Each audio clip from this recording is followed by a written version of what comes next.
जब किसी breast cancer के पेशेंट की सर्जरी होती है तो सर्जरी के बाद घाव में आ रहे किन तरह के बदलावों पर नजर रखना बेहद जरूरी है। घाव में कोई लाली, कोई रेडनेस यानी कि कोई सूजन, इन्फ्लेमेशन आ रही है, या उससे पस बाहर आ रही है, या फिर आपको बुखार आ रहा है, ठंड लग रही है, या फिर आपके बगल में आर्मपिट में लाली आ गई है, तो आपको तुरंत डॉक्टर को रिपोर्ट करना है। डॉक्टर्स ब्रेस्ट कैंसर की सर्जरी के बाद हैंड मूवमेंट को इतनी तवज्जो क्यों देते हैं? अपना जो शोल्डर है वो काफी बार फ्रीज हो जाता है, मूवमेंट नहीं अगर करते हैं तो सर्जरी के बाद ही नहीं तो लाइफ लॉन्ग हम कहते हैं कि एक्सरसाइज उस साइड के हाथ की करना जरूरी होता है। किसी पेशेंट की ब्रेस्ट कैंसर सर्जरी हुई है और उस सर्जरी में लिम्फ नोड्स निकाल दिए गए हैं, तो उसके बाद फिर पेशेंट को किन बातों का ध्यान रखना बेहद जरूरी हो जाता है? ब्रेस्ट कैंसर की सर्जरी और स्पेशली जब हम लिम्फ नोड्स निकालते हैं तो ये पेशेंट्स में एक मेजर प्रॉब्लम एंटिसिपेट करते हैं हम, वो है लिम्फ इडीमा। जो साइड का ऑपरेशन हुआ है वो साइड का हाथ का स्वेलिंग होना, सूजन आना, एंड इसका प्रिवेंशन के लिए एक और सिर्फ एक ही उपाय है, which is daily exercise. Breast cancer की सर्जरी के बाद पेशेंट को अपने खाने पीने से जुड़ी किन बातों का ध्यान रखना बहुत जरूरी है? आपके खाने में प्रोटीन की मात्रा अच्छी हो। आप अंडे खा सकते हैं, आप दूध पीजिए, चिकन लीजिए, फिश लीजिए, दालों पे थोड़ा जोर रख सकते हैं। ब्रेस्ट कैंसर की सर्जरी के बाद डॉक्टर के पास फॉलो अप के लिए बिना नागा जाना क्यों जरूरी है? अगर हम कई बार सिर्फ सर्जरी करके वहीं पे छोड़ दिए और कुछ भी फॉलो अप ना रखा, the cancer can come back. Pain killers के लिए हमेशा ये कहा जाता है कि इनका ज्यादा इस्तेमाल काफी नुकसानदेह होता है, इनसे किडनियां खराब हो सकती हैं। पर ब्रेस्ट कैंसर के पेशेंट्स में क्योंकि पेन किलर्स थोड़े लंबे वक्त तक चलते हैं, ऐसे में पेशेंट्स किन बातों का ध्यान रखें जिससे ये पेन किलर का जो इफेक्ट है वो थोड़ा कम किया जा सके, उसके नुकसान से बचा जा सके?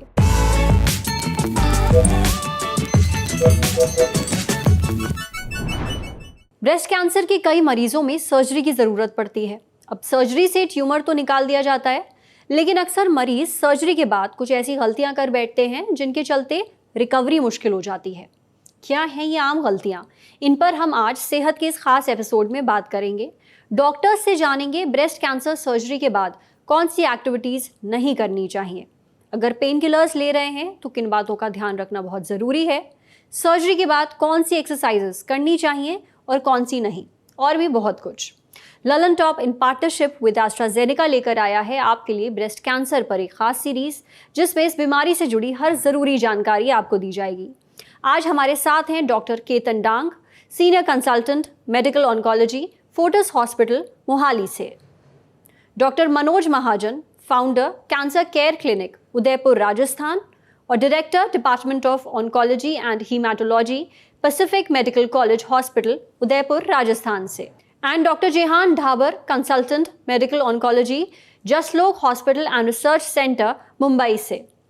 आप तीनों का बहुत बहुत स्वागत है ललन टॉप पर। डॉक्टर केतन, मेरा पहला सवाल आपसे है, जब किसी ब्रेस्ट कैंसर के पेशेंट की सर्जरी होती है तो सर्जरी के बाद घाव में आ रहे किन तरह के बदलावों पर नज़र रखना बेहद ज़रूरी है, किन तरह के चेंजेस को नोटिस करना बहुत ज़रूरी है और उन चेंजेस के बाद डॉक्टर को भी दिखाना बहुत ज़रूरी है? सर, ये एक बहुत अहम सवाल है। ब्रेस्ट कैंसर महिलाओं का सबसे कॉमन कैंसर है और आप जानते हैं कि अर्ली स्टेजेस में इसकी सर्जरी होती है। सर्जरी में या तो पूरी ब्रेस्ट निकाली जाती है या ब्रेस्ट का एक हिस्सा निकाला जाता है, और बगल में भी गांठों को, लिम्फ नोड्स को निकाला जाता है। हो सकता है कि बगल में गांठें ना निकाली जाए, आजकल नई टेक्निक्स आ गई हैं जिससे केवल नीडल से जांच कर लेते हैं कि वहां ट्यूमर गया है तो जरूरी गांठें निकालते हैं। इसलिए ब्रेस्ट कैंसर की सर्जरी पहले से कम एक्सटेंसिव होती जा रही है, पहले से कम इन्वेजिव, चीरफाड़ कम से कम होती जा रही है। इसलिए उसके अकॉर्डिंगली पेशेंट्स को भी अपना ध्यान रखना पड़ता है। ब्रेस्ट कैंसर की सर्जरी के कुछ ही दिनों में आपकी नॉर्मली डिस्चार्ज हो जाता है अगर सब कुछ ठीक हो। और नॉर्मली ब्रेस्ट कैंसर की सर्जरी के साथ एक कीमोपोर्ट नाम की डिब्बी भी छाती में यहाँ पे डाली जाती है, जिससे अगर कीमो लगनी है पेशेंट को तो वो भी दी जाए। तो इसलिए कुछ खास ख्याल रखने पड़ते हैं। सबसे पहले तो घाव का ध्यान रखना पड़ता है। जैसे आपको आपके सर्जन डॉक्टर ने बताया है उस तरह से पट्टी चेंज करनी है, और जब उन्होंने आपको बुलाया तब आपको टाइम पे उनसे मिलने और घाव को चेक करवाने जाना है। इसके साथ आपको ये ध्यान रखना है कि उस घाव में कोई लाली, कोई रेडनेस यानी कि कोई सूजन, इन्फ्लेमेशन आ रही है, या उससे पस बाहर आ रही है, या फिर आपको बुखार आ रहा है, ठंड लग रही है, या फिर आपके बगल में आर्म पिट में लाली आ गई है, तो आपको तुरंत डॉक्टर को रिपोर्ट करना है, क्योंकि ये इन्फेक्शन की निशानी हो सकती है। इसके अलावा आपको कोई भी भारी भरकम या तेजी वाला काम नहीं करना है, जिससे कि आपके टांके भर ना पाए, उनका टांकों का जख्म ना भरे, या फिर आपका कीमोपोर्ट डिसलॉज या हिल ना जाए। इसलिए आपको सर्जरी के बाद कोई भी भारी भरकम काम या तेज वाला काम करने वाली या स्फूर्ति वाली एक्सरसाइज तुरंत नहीं करनी है, जब तक आपके डॉक्टर अलाउ नहीं करते इसे। इसके अलावा आपको डाइट का खास ख्याल रखना है, ताकि आपका जख्म अच्छे से भर जाए।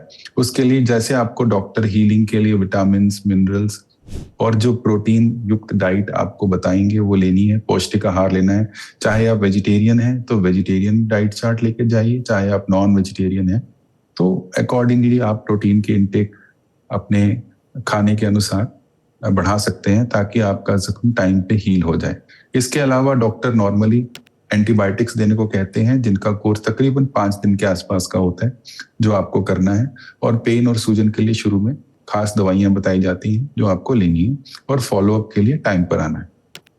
और डॉक्टर केतन, अगर उस साइट पे किसी को इचिंग हो रही है, खुजली हो रही है, तब ऐसी सिचुएशन में पेशेंट क्या करे? बिकॉज आई एम श्योर वो हाथ तो नहीं लगा सकता, खुजली भी नहीं कर सकता है। बिल्कुल, खुजली रोकना बहुत मुश्किल है, चाहे हम जितना भी कहें कि खुजली मत कीजिए, लेकिन पेशेंट की मजबूरी समझिए। तो ये बात बिल्कुल ठीक है कि अगर उस जगह पे खारिश या खुजली हो रही है तो वहां देखना चाहिए वो खुजली क्यों हो रही है। अगर तो उसमें कोई सूजन या रेडनेस आ गई है तो अकॉर्डिंगली उसकी एंटी इन्फ्लेमेटरी यानी कि सूजन कम करने वाली दवाई ले सकते हैं, या फिर उस जगह को एक बार प्रॉपरली क्लीन कर सकते हैं, या फिर सूजन के लिए कम करने की दवाई या फिर सेट्राजीन एलर्जी की गोली जो आमतौर पे लोग जानते हैं कि सिट्राजीन ले लो तो खारिश कम हो जाती है। अगर इस चीज से आराम ना आए तो आप ज्यादा जोर से उसे ना खुजाएं, इनफैक्ट उसे छुएं ना, क्योंकि आपके उंगली लगाने से वहां पे इन्फेक्शन हो सकता है। इसलिए जब भी आपको खुजली होती है वहां पे तो आप खुजली की दवाई सेट्राजीन या सूजन की दवाई जैसे डिस्प्रिन या जो आपके डॉक्टर प्रिस्क्राइब करते हैं वो लीजिए। अगर आपको उससे आराम नहीं आता तो आप बेटर है अपने डॉक्टर से जाके मिलें। Thank you doctor Ketan. अगला सवाल डॉक्टर मनोज मेरा आपसे है। डॉक्टर्स ब्रेस्ट कैंसर की सर्जरी के बाद हैंड मूवमेंट को इतनी तवज्जो क्यों देते हैं, यानी हाथों के मूवमेंट पर ध्यान देना इतना जरूरी क्यों है? बिल्कुल, हैंड मूवमेंट एक इम्पोर्टेंट एस्पेक्ट होता है सर्जरी के बाद, और वो सिर्फ इमीडिएटली सर्जरी के बाद ही नहीं तो लाइफ लॉन्ग हम कहते हैं कि एक्सरसाइज उस साइड के हाथ की करना जरूरी होता है। तो उसमें इमीडिएट अगर हम देखें, इमीडिएट टर्म्स में हम कहते हैं कि द मोस्ट इम्पोर्टेंट पार्ट इसमें होता है कि फ्रोजन शोल्डर या अपना जो शोल्डर है वो काफी बार फ्रीज हो जाता है, मूवमेंट नहीं अगर करते हैं तो। काफी बार पेशेंट पेन हो रहा है या सर्जरी से के बाद उस साइड का मूवमेंट नहीं करना, ऐसी कुछ धारणाएं रखता है जो काफी बार गलत होती है। वैसा नहीं करना चाहिए। ब्रेस्ट कैंसर का सर्जरी जैसे डॉक्टर केतन ने कहा कि हम काफी अभी टेक्निक्स इतने एडवांस हो गए, पेशेंट्स को मोस्ट ऑफ द टाइम हम दूसरे या तीसरे दिन डिस्चार्ज कर देते हैं। तो उसके साथ हम पेशेंट के हैंड मूवमेंट के लिए काफी बार जो एक्सरसाइजेस बताते हैं वो रेगुलर करना जरूरी है। उससे जो फ्रोजन शोल्डर होने का चांस रहता है वो काफी कम हो जाता है। और लॉन्ग रन में कहते हैं कि हैंड की मूवमेंट या एक्सरसाइजेस जो रेगुलरली बताते हैं आपके मसल्स के लिए या आपका लिम्फ नोड निकाले जाते हैं, इसकी वजह से लिम्फेटिक ड्रेनेज थोड़ा अफेक्ट होता है। तो हमें अलोंग द ग्रेविटी कुछ एक्सरसाइजेस करने होते हैं ताकि आपका मस्कुलर मूवमेंट और ये सारी चीजों से आपका लिम्फ जो है वो उस हाथ में जमे नहीं, जिसकी वजह से लॉन्ग टर्म में लिम्फेडिमा या हाथों में लिम्फ का जम जाना, सूजन आना, ये एक कॉम्प्लिकेशन रहता है। This manifest very later, like almost किसी किसी पेशेंट में 5 साल 10 साल 15 साल के बाद ये मैनिफेस्ट होता है। तो उसका एक्सरसाइज और लॉन्ग टर्म फॉलो लंबे समय तक करना जरूरी है। तो शॉर्ट टर्म के लिए भी हैंड मूवमेंट इंपॉर्टेंट है और लॉन्ग टर्म के लिए भी इंपॉर्टेंट है। तो exercises most of the time should be continued through out the life. Thank you doctor Manoj. Doctor Jehan, अभी हम लोग बात कर रहे हैं लिम्फ नोड्स के बारे में। मैं आपसे ये जानना चाहती हूँ, अगर किसी पेशेंट की ब्रेस्ट कैंसर सर्जरी हुई है और उस सर्जरी में लिम्फ नोड्स निकाल दिए गए हैं, तो उसके बाद फिर पेशेंट को किन बातों का ध्यान रखना बेहद ज़रूरी हो जाता है? ये बहुत ही अच्छा क्वेश्चन है। ब्रेस्ट कैंसर की सर्जरी और स्पेशली जब हम लिम्फ नोड्स निकालते हैं तो ये पेशेंट्स में एक मेजर प्रॉब्लम एंटिसिपेट करते हैं हम, वो है लिम्फ इडीमा। लिम्फ इडीमा एक मेडिकल टर्म है, मतलब जो साइड का ऑपरेशन हुआ है वो साइड का हाथ का स्वेलिंग होना, सूजन आना वो हाथ पे। एंड ये स्वेलिंग कभी भी आ सकती है, ऑपरेशन का 10-15 दिन के बाद या ऑपरेशन का 3-4 साल के बाद भी। मेरे पास कई पेशेंट है जो सब अच्छा जा रहा है, बहुत ही स्मूथ रिकवरी होती है, बट आफ्टर 2.5-3 years, साल के बाद, 3-4 साल के बाद वो ऑपरेटेड साइड के हाथ के स्वेलिंग के साथ आ जाते हैं, और इसको हम बोलते हैं लिम्फेडिमा। एंड इसका प्रिवेंशन के लिए एक और सिर्फ एक ही उपाय है, which is daily exercise. As soon as the surgery is done, हम कई बार हर एक पेशेंट को एक्सप्लेन करते हैं सर्टेन सेट ऑफ एक्सरसाइजेस। हम ये पेशेंट को एक बुकलेट और पैम्फलेट देते हैं जिसमें सारे एक्सरसाइजेस दिखाए जाते हैं कि कैसे करना है, क्या करना है। If the patient adheres to this, ये एक्सरसाइज अगर वो रोज करते हैं, तो ये लिम्फेडिमा के चांसेस ऑलमोस्ट 0 रहते हैं। Thank you doctor Jehan. Doctor Ketan, अगला सवाल मेरा आपसे है, ब्रेस्ट कैंसर की सर्जरी के बाद पेशेंट को अपने खाने पीने से जुड़ी किन बातों का ध्यान रखना बहुत ज़रूरी है?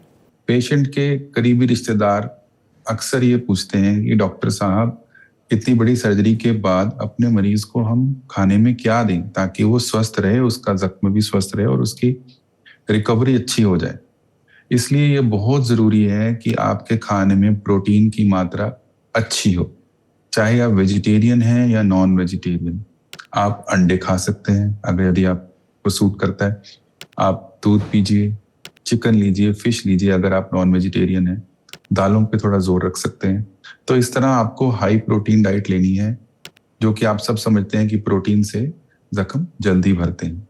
इसके अलावा विटामिन सी की एक विशेषता है कि वो जख्म भरने में हेल्प करता है, तभी अक्सर डॉक्टर विटामिन सी की टैबलेट्स डालते हैं।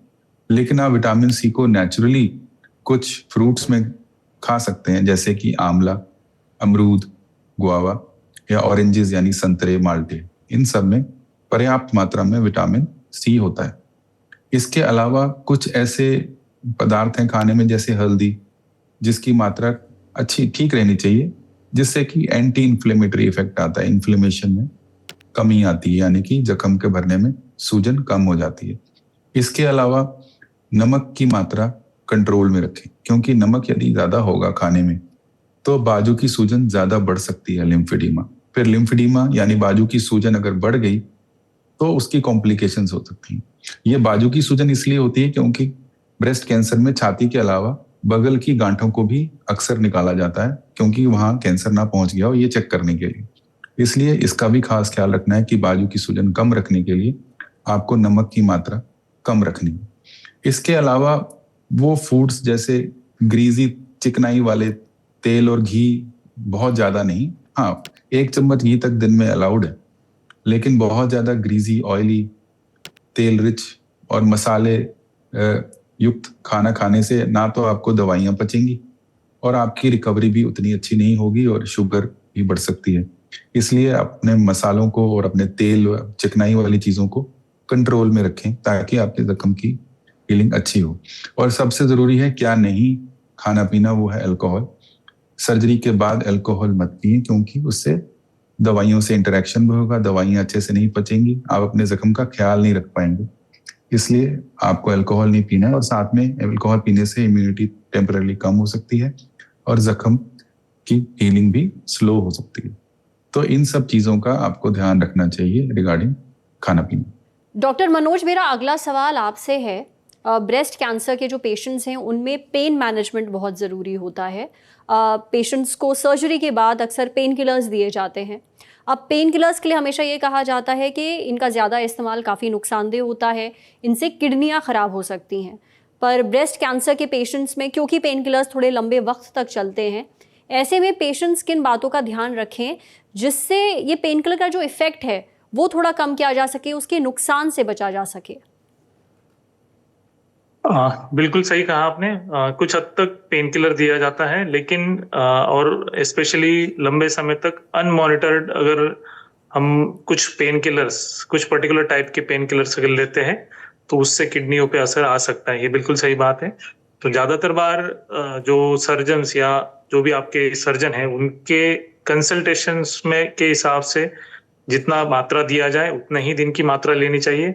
यूजुअली ये मात्रा बहुत दिनों तक नहीं एक्सीड होती है, 3 से 5 दिन तक ही रहती है मोस्ट ऑफ द पेशेंट्स में। तो इनका सेवन जो है 3 से 5 दिन तक ही सीमित रहना चाहिए। तो इसमें कौन कौन सी दवाइयाँ हैं जो सेफ रहती है, तो हम कहते हैं कि अल्ट्रासेट या जो पैरासिटामोल और ट्रामाडोल का कॉम्बिनेशन होता है, या फिर पैरासिटामोल का वेरियस डोसेजेस में जो दवाइयाँ दी जाती है, ये काफी हद तक सेफ रहती है। लेकिन जो हम ओवर द काउंटर काफी बार फार्मेसी से हम डायरेक्टली परचेस कर लेते हैं, जैसे कि ब्रूफेन नाम की गोली है या डाइक्लोफेनाक नाम की गोली है, आइबुपैरा नाम की इंजेक्शन है या गोलियां है, इन तरह की गोलियां अवॉइड करनी चाहिए, इंजेक्शन करने अवॉइड करनी चाहिए। ओवर द काउंटर या अपने खुद के मर्जी से कोई भी दवाइयां नहीं लेनी चाहिए। सबसे इसमें यह है कि अपने मर्जी से कोई भी इलाज या गोलियां पेन के लिए नहीं लेनी चाहिए। पेन के लिए बहुत सिंपल दवाइयां हैं, और जैसे मैंने कहा, इसका जो सर्जरी के बाद, ब्रेस्ट कैंसर की सर्जरी के बाद मेडिसिन जो दी जाती है 3 से 5 दिन तक या मैक्सिमम 7 दिन तक दी जाती है। तो काफी बार 7 दिन तक ये पेन खत्म हो जाता है और दवाई है टेम्पररी रहती है। तो अगर आप 5 से 7 दिन का सेवन कर रहे हैं तो काफी बार इसके बहुत ज्यादा साइड इफेक्ट नहीं आते। दूसरा एक प्रिकॉशनरी मेजर हम कहते हैं कि हाइड्रेशन, एडिक्वेट अगर हाइड्रेशन रहा, बहुत अच्छी मात्रा में 2 से 3 लीटर पर डे का इंटेक अगर रहा, अगर हमारा एवरेज वेट 60-70 kg के आसपास है, तो oral intake should be around 2 to 3 litres per day. इतना अगर है तो काफी हद तक हमें साइड इफेक्ट होने का प्रोफाइल काफी कम हो जाता है। तो गोलियां अनमॉनिटर नहीं लेनी है, और ऐसी दवाइयां नहीं लेनी है जिनसे डायरेक्टली किडनी पे असर होता है। डॉक्टर जेहान, ब्रेस्ट कैंसर की सर्जरी के बाद डॉक्टर के पास फॉलोअप के लिए बिना नागा जाना क्यों जरूरी है पेशेंट के लिए, और ये फॉलोअप कब तक चलता रहता है? सर्जरी, ब्रेस्ट कैंसर का ट्रीटमेंट में सर्जरी सिर्फ एक पार्ट रहता है। दूसरा पार्ट रहता है chemotherapy, radiotherapy, hormonal therapy. So there are many aspects to it. काफी सारे पार्ट्स रहते हैं ब्रेस्ट कैंसर के ट्रीटमेंट में। तो एक बार सर्जरी होने के बाद वो पूरा जो पार्ट रहता है, पूरा ब्रेस्ट, लिम्फ नोड्स, ये सारे ही पार्ट टेस्टिंग में जाते हैं, जिसको हम हिस्टोपैथोलॉजी बोलते हैं। वो हिस्टोपैथोलॉजी रिपोर्ट के अनुसार आगे का ट्रीटमेंट डिसाइड होता है कि पेशेंट को कीमो की जरूरत है, पेशेंट को रेडिएशन की जरूरत है, क्या क्या आगे फर्दर ट्रीटमेंट रिक्वायर्ड है।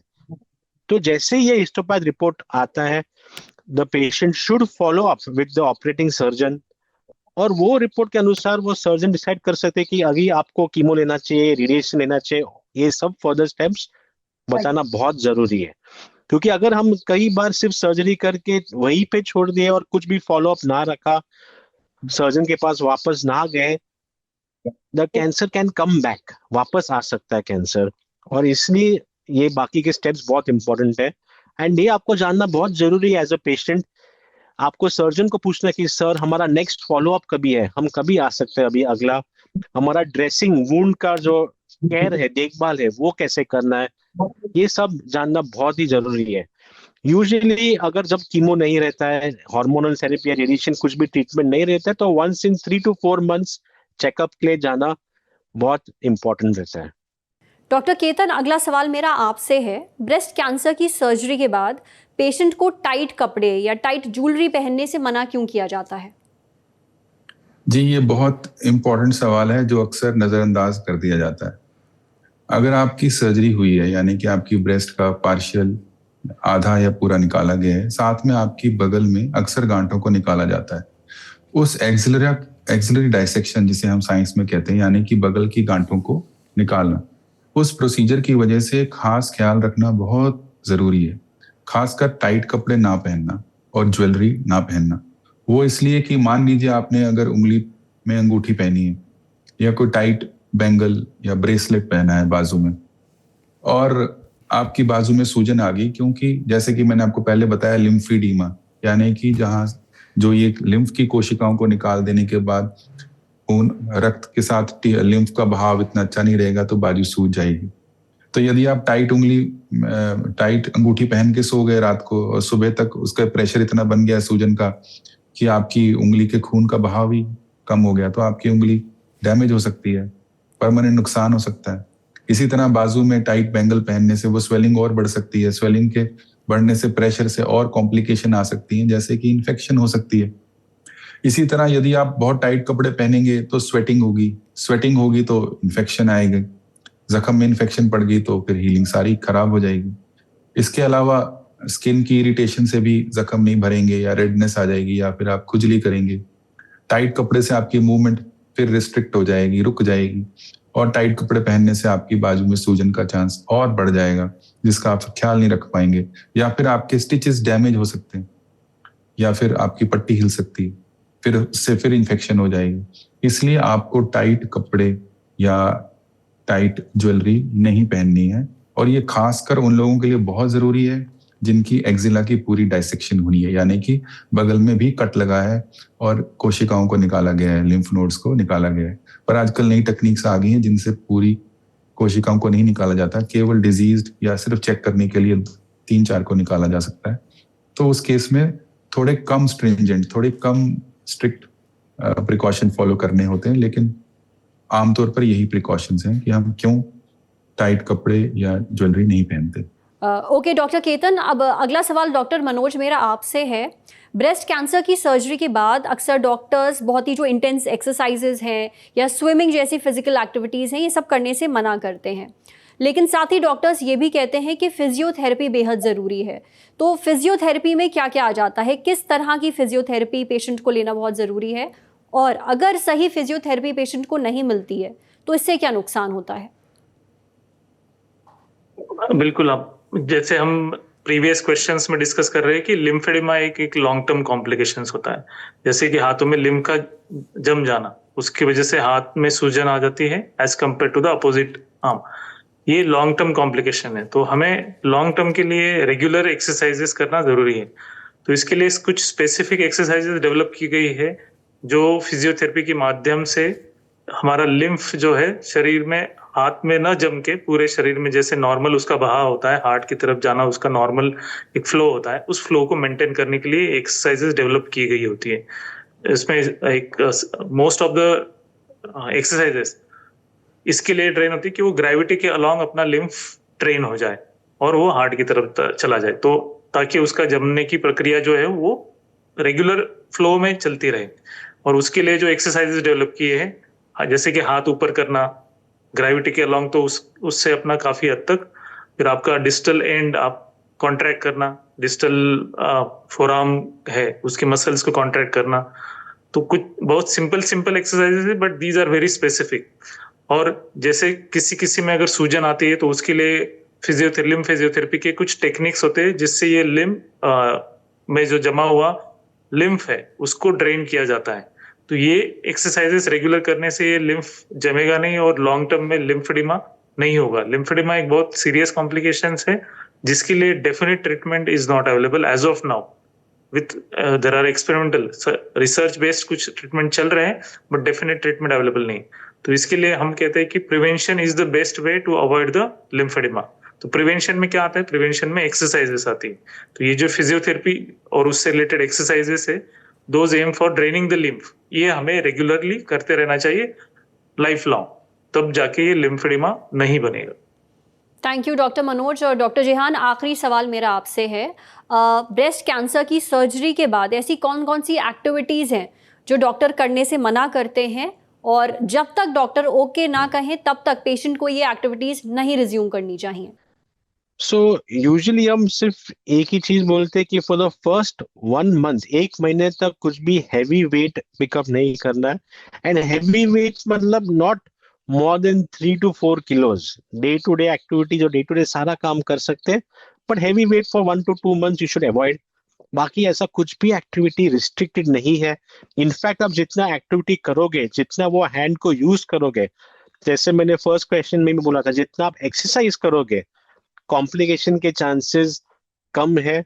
एंड ये पूरा ऑपरेटेड साइड, पूरा ऑपरेटेड चेस्ट वॉल और हाथ नॉर्मल हो जाएगा जितना हम उसको यूज करेंगे। Thank you doctor Jehan, thank you doctor Manoj and thank you doctor Ketan. आपने हमें बहुत ही काम की जानकारी दी है। जो भी ब्रेस्ट कैंसर के पेशेंट्स हैं जिनकी खास तौर पे सर्जरी हुई है, उनको किन बातों का ध्यान रखना है आपने इस एपिसोड में हमें बताया है, और ये जानकारी हमारे जो ऑडियंस है उनके बहुत काम भी आएगी। शुक्रिया हमसे बात करने के लिए और हमें समय देने के लिए।